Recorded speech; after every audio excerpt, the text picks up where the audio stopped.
Media Amerika Serikat Washington Post melaporkan putra mahkota Arab Saudi Muhammad bin Salman melobi Presiden Amerika Serikat Donald Trump untuk menyerang Iran.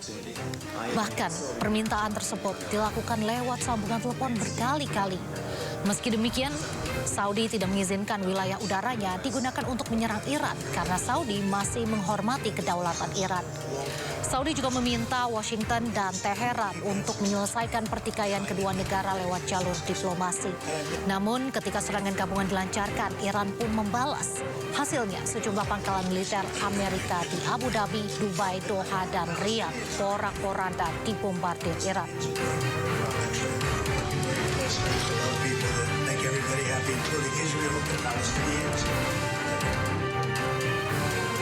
Konflik di Timur Tengah kian memanas usai serangan gabungan Amerika Serikat dan Israel ke Iran yang menewaskan pemimpin tertinggi Iran Ali Khamenei. Di balik keputusan tersebut muncul laporan bahwa putra mahkota Arab Saudi Muhammad bin Salman melobi Presiden Amerika Serikat Donald Trump untuk mengambil langkah militer terhadap Teheran. Namun di sisi lain Saudi menegaskan tak mengizinkan wilayah udara mereka digunakan menyerang Iran sebagai bentuk penghormatan terhadap kedaulatan Iran. Lalu seperti apa sebenarnya posisi Arab Saudi? Dan untuk membahasnya lebih lanjut, sudah bergabung bersama kami Teguh Rezansyah. Salam dari Bandung. Iya Pak, bagaimana Anda melihat sikap Arab Saudi yang di satu sisi ini dilaporkan melobi Amerika Serikat untuk menyerang Iran, namun di sisi lain justru tidak mengizinkan wilayah udaranya digunakan. Apa ini menunjukkan strategi dua kaki atau bagaimana nih Pak? Seperti kita ketahui bersama, hubungan antar negara di Timur Tengah itu sangat pelik ya. Apalagi kalau hubungan itu dikendalikan oleh negara-negara besar. Seperti kita ketahui, negara besar itu tidak menghendaki terjadinya kesatuan dalam Islam. Pertama, akibatnya mereka senantiasa mengadu domba antar sesama Islam. Menjadi sengketa antara Sunni melawan Syiah, kemudian sengketa antara bapak dengan anak, juga sengketa antara tetangga. Ini merupakan satu kemunduran yang sangat serius dalam dunia Islam. Karena apapun mazhab mereka, Sunni ataupun Syiah, prinsipnya adalah sama. Asyhadu alla ilaha illallah wa asyhadu anna Muhammad Rasulullah.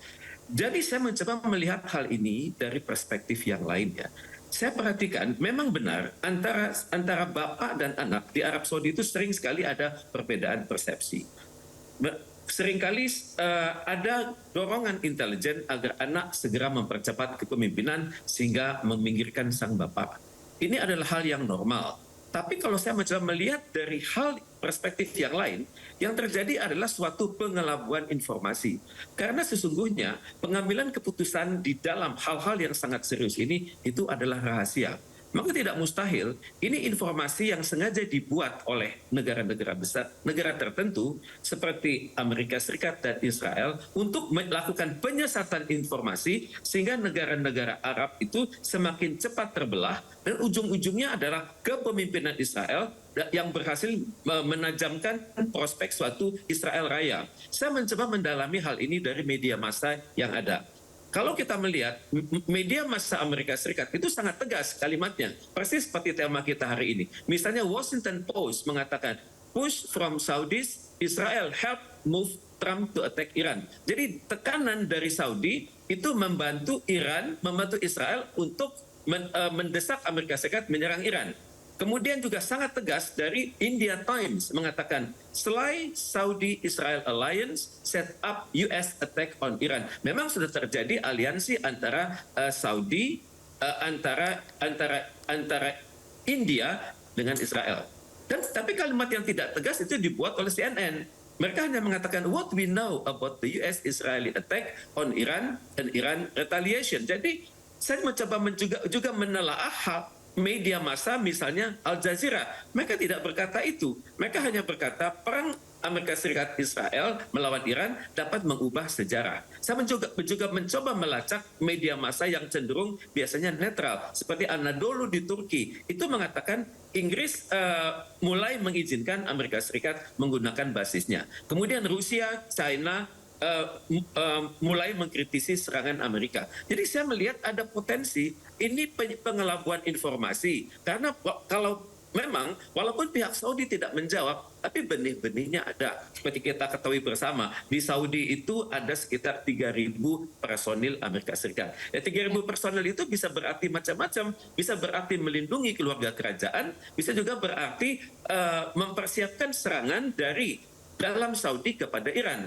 Memang ke dalam kenyataannya wilayah Arab, wilayah Timur Tengah itu sangat banyak tentara Amerika, dan rezim-rezim yang kita bahas bersama hari ini seperti Uni Arab Emirat, Bahrain, Kuwait, Oman, Qatar, Saudi Arabia, itu sebenarnya mereka adalah monarki. Jadi mereka berbeda dengan Iran. Kalau Iran itu adalah teokratik. Di sini monarki ini kalau kita lihat dari standar good governance itu memiliki standar yang berbeda. Dan saya melihat suatu potensi negara-negara ini bisa bersama-sama Israel dan Amerika Serikat untuk menyerang Iran. Jadi ujung-ujungnya adalah Israel Raya yang semakin cepat berdiri, Iran yang semakin cepat hancur, dan dunia yang terpecah antara mereka melihat ketidakadanya kepaduan antara sesama saudari dalam Islam. Jadi prinsip-prinsip Islam seperti rahmatan lil alamin itu akan tergeser, prinsip-prinsip Islam antara yang lain umatan wahidah itu akan tergeser. Jadi untuk itu saya sangat berharap ya, sekiranya informasi ini benar, maka pihak-pihak negara Arab tersebut benar-benar berpikir keras. Karena kalau mereka terjebak dalam skenario Amerika Serikat, maka sesudah Iran hancur, maka akan sangat mudah bagi Israel menghancurkan mereka dengan lebih cepat. Karena kita ketahui bersama, Uni Arab Emirat, Bahrain, Kuwait, Oman, Qatar, itu secara stabilitas itu tidak begitu stabil. Mereka sangat tergantung pada bantuan pertahanan keamanan dari Amerika Serikat dan juga sangat tergantung pada bantuan keamanan dari Israel. Jadi keadaan semakin pelik. Yang perang ini bukan hanya antara Iran melawan Israel Amerika Serikat, tapi ada potensi Iran melawan seluruh negara di Timur Tengah. Tapi jika informasi bahwa adanya dorongan dari Arab Saudi untuk melobi Amerika Serikat untuk menyerang Iran itu sebenarnya tidak benar. Lalu menurut Pak Reza, mengapa tidak ada respon dari Arab Saudi terkait informasi yang beredar ini?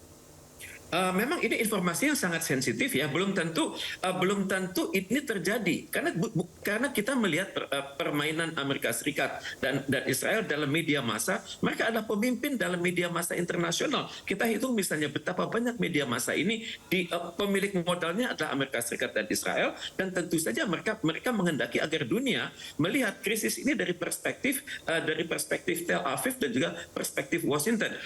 Memang kita harus lacak kepada Arab Saudi. Karena kalau ini benar, maka ini akan merupakan juga perpecahan di dalam negeri Arab Saudi sendiri. Kita ketahui bersama, seorang raja memiliki banyak anak dari banyak istri, dan dari banyak istri itu terlahir banyak anak lagi, dan masing-masing anak itu saling bersengketa satu sama lain. Ini ada suatu kejadian yang khas di Arab Saudi. Tapi kalau hal ini terjadi, ya otomatis akan menaikkan reputasi seorang pangeran di hadapan pangeran yang lain, dan menjadikan rajanya semakin terkucil. Karena tidak mustahil pemerintah Amerika Serikat dan Israel didukung oleh negara-negara tetangganya itu mendukung naiknya seorang pangeran tertentu. Jadi kalau hal ini terjadi, ya dapat dikatakan yang berperang sekarang adalah Arab Saudi di bawah pangeran tertentu bersama Amerika Serikat dan Israel melawan Iran. Ini adalah minggu ini. Minggu depan mungkin Arab Saudi bersama negara-negara yang sudah dibom oleh Iran, karena negara-negara tersebut menyimpan pangkalan-pangkalan militer Amerika Serikat dengan personil yang jumlahnya fantastis. Wajar kalau Iran menyerang Kuwait, karena di situ ada 13.000 personil dari Amerika Serikat. Wajar Iran menyerang Bahrain, tapi bukan kota Bahrain, bukan wilayah Bahrain, tapi wilayah di mana pangkalan Amerika Serikat itu berada, ada 7.000 orang. Wajar Iran menyerang Qatar, karena di Qatar itu pangkalan militer itu digunakan untuk sinyal telekom, untuk sinyal mata-mata, untuk memperburuk radar di Iran. Jadi di Qatar kebetulan ada 13.000 personil. Di Uni Arab Emirat ada 5.000 personil. Jadi kalau kita jumlahin, ini bisa sampai 30 sampai 40.000 personil dapat bermanfaat bagi Amerika Serikat dan Israel untuk melakukan suatu serangan darat atas Iran. Dan tentunya Iran sudah mewaspadai hal ini. Jadi kalau Saudi tidak hati-hati, maka akan terjadi kekisruhan di dalam istana, Itu yang pertama. Dan yang kedua, kalau Saudi tidak hati-hati, peranan Amerika Serikat dan Israel akan semakin besar di dalam Arab Saudi. Dan kita ketahui bersama, Arab Saudi adalah salah satu negara terbesar penghasil minyak. Amerika Serikat sudah menguasai Venezuela. Kalau Amerika Serikat menguasai Saudi, selanjutnya menguasai Irak, Kuwait, Bahrain, Qatar, Uni Emirat Arab, Oman, selanjutnya Iran, maka Amerika Serikat adalah penguasa minyak sedunia. Dan untuk itu markas OPEC, Organization of Petroleum Economic Countries, akan pindah dari wilayah Timur Tengah ke Washington DC ataupun New York. Jadi karena itulah New York akan menjadi ibu kota keuangan dunia dan juga ibu kota energi dunia. Ya, Pak Reza, ini kan Arab Saudi menolak wilayah udaranya untuk digunakan untuk menyerang Iran. Seberapa besar menurut Bapak kekuatan Arab untuk bisa menolak ini atau mempertahankan statementnya tersebut? Memang sebenarnya secara intelijen itu bisa dicek ya, bisa dicek lewat radar-radar mutakhir yang dimiliki oleh Rusia dan Cina.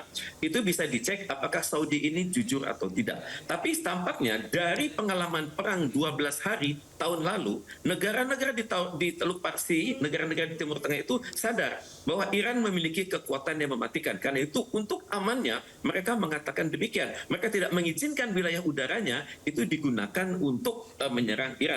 Dan juga pada saat yang sama mereka juga mengatakan tidak mengizinkan Iran menggunakan wilayah udara mereka. Tapi kita tidak tahu persis, siapa tahu ada perjanjian rahasia antara negara-negara tersebut dengan Amerika Serikat ataupun dengan Israel, ataupun tidak mustahil juga Iran diam-diam menyiapkan perjanjian rahasia. Ini memang sulit sekali dibuktikan dan kasat mata, tapi kalau dilihat dari kemampuan signal intelligence dari Rusia maupun Cina, mereka bisa memonitor jalannya peperangan ini begitu. Siapa yang berubah haluan, siapa yang berubah dari kawan menjadi lawan, siapa yang diam-diam mendukung tapi kemudian tidak mendukung. Ini skenario yang bisa dilihat dengan sangat mudah dengan teknologi yang didatangkan oleh Rusia dan Cina lewat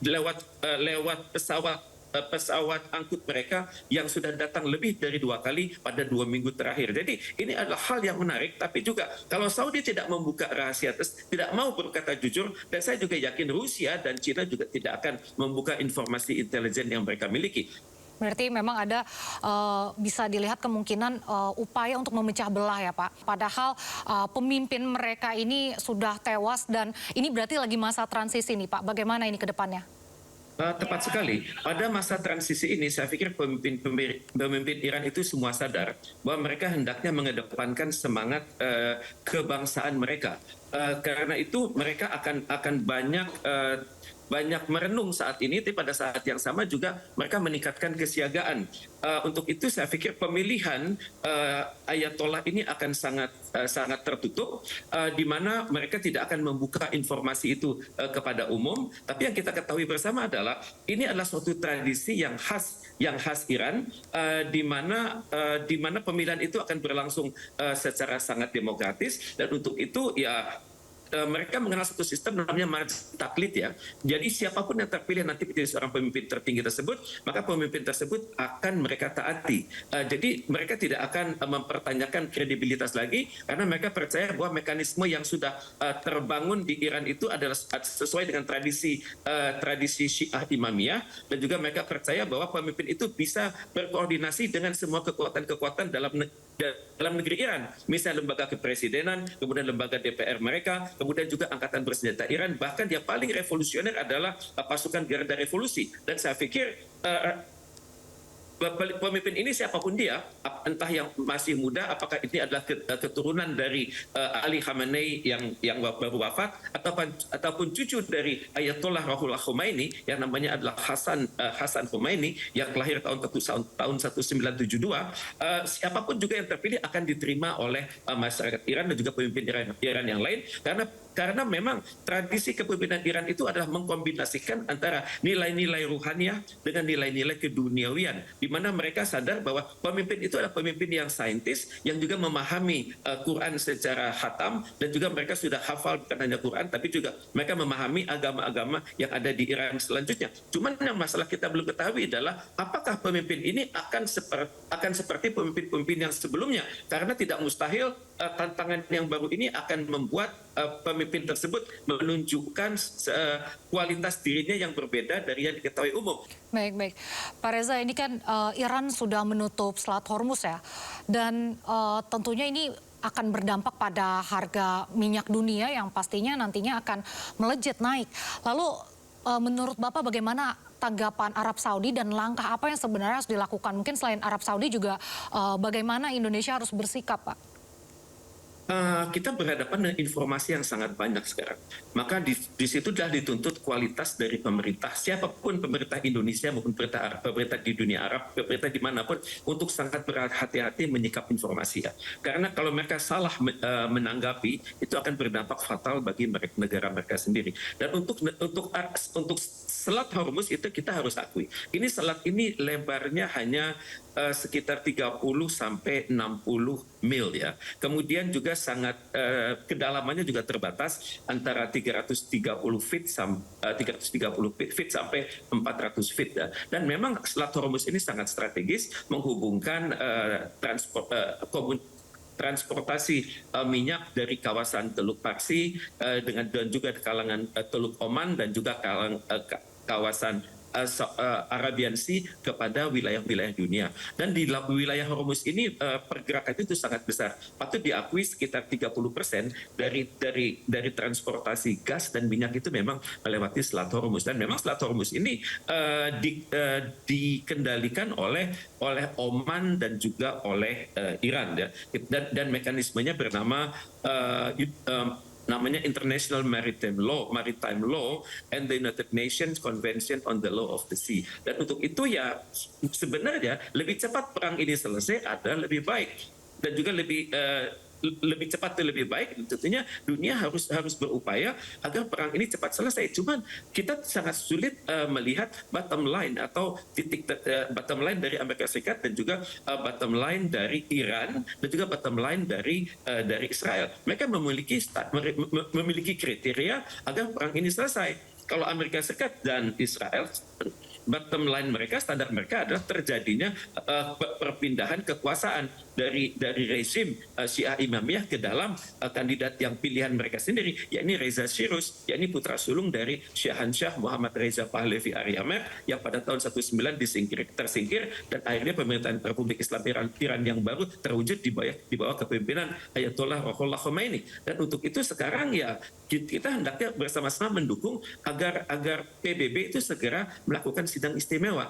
Saya mendengar bahwa Inggris bersedia memfasilitasi ini di dalam Dewan Keamanan PBB. Tapi untuk itu kan tentunya juga kita harus bertanya kepada diri kita sendiri, kenapa Sekjen PBB terlambat menyikapi hal ini? Misalnya Presiden ke-6 Indonesia Susilo Bambang Yudhoyono sudah mengingatkan kepada dunia bahwa ini pada bulan Januari lalu bahwa ada potensi konflik Iran, Amerika Serikat dan Israel ini akan meluas. Kemudian pada saat yang sama sekitar 2 minggu lalu Duta Besar Iran untuk Perserikatan Bangsa-Bangsa yang bernama Amir Said Irfani itu sudah mengatakan kepada Sekjen PBB bahwa ada potensi negaranya diserang oleh kombinasi Amerika Serikat dan Israel maupun keterlibatan negara-negara lain, dan untuk itu Iran sudah siap membalasnya. Itu sesuai dengan hukum internasional pasal 51, dan untuk itu Iran akan menyerang pangkalan-pangkalan Amerika Serikat di Timur Tengah bahkan sampai kepada wilayah Israel. Dan tapi ternyata Sekjen PBB terlambat menyikapi hal ini. Sekjen PBB baru 24 jam terakhir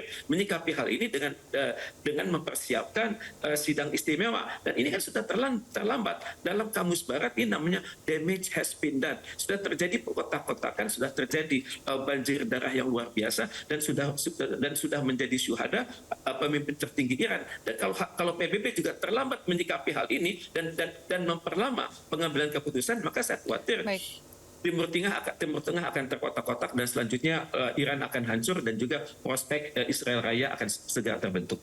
Baik, berarti memang sikap terbaik yang harus diambil Arab Saudi dan juga negara-negara Teluk atau bahkan negara kita adalah mendorong agar konflik ini segera selesai ya Pak. Terima kasih Teguh Rezansyah, pengamat hubungan internasional UNPAD atas waktunya bersama kami.